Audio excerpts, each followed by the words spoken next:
சென்னை நந்தனம் YMCA மைதானத்தில் நடைபெற்று வரும் 48வது புத்தக கண்காட்சியின் கடைசி நாளான இன்று புத்தகங்களை வாங்க ஏராளமானோர் குவிந்துள்ளனர்.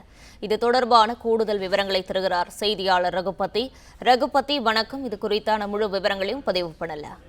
வணக்கம். 48வது புத்தக கண்காட்சி சென்னை நந்தனம் YMCA மைதானத்தில் நடைபெற்று வருகிறது.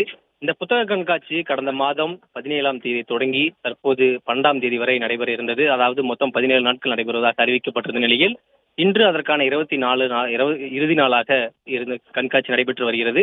இன்று இறுதி நாள் என்பதால் புத்தக கண்காட்சிக்கு புத்தகம் வாங்க வருபவர்கள், குறிப்பாக அந்த வாசகர்கள், எழுத்தாளர்கள் என பல்வேறு இடத்திலிருந்து அதிகமானோர் அந்த வருகையை தந்திருக்கின்றனர்.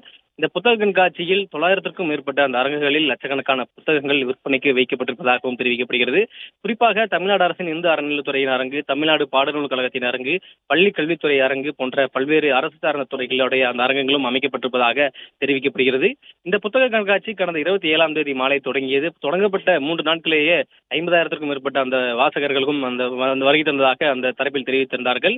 இந்த ஆண்டின் சிறப்பு அம்சமாக அந்த மாற்றுத்திறனாளிகள் என தனி அரங்கமும் ஒதுக்கப்பட்டிருந்தது. குறிப்பாக அந்த மாற்றுத்திறனாளிகளுக்கான பார்வையற்றவர்களுக்கான எழுதிய பல்வேறு புத்தகங்களும் இந்த விற்பனை அரங்கில் வைக்கப்பட்டிருந்தது.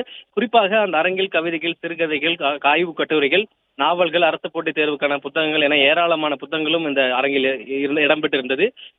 குறிப்பாக இன்று ஞாயிற்றுக்கிழமை என்பதால், குறிப்பாக இறுதி நாளும் என்பதால் அந்த அதிகமானோர் அந்த கண்காட்சியை காண்பதற்காக, புத்தகங்கள் வாங்குவதற்காகவும் இங்கு குவிந்திருக்கிறார்கள். இந்த புத்தக கண்காட்சி இறுதி நாளான இன்று எந்த ஒரு சலுகையும் இல்லாது வழக்கம் போல் செயல்பட்டு வருவதாகவும், இந்த புத்தக கண்காட்சி நிறைவு பெறுவது இரவு 8:30 மணிக்கு நிறைவு பெறும் என்பதாகவும் தெரிவிக்கப்பட்டிருக்கிறது. இதனால் கடைசி நபர் செல்லும் வரை அந்த புத்தக கண்காட்சி தொடர்ந்து நடைபெறும் என்று இந்த தரப்பில் தெரிவிக்கப்பட்டிருக்கிறது.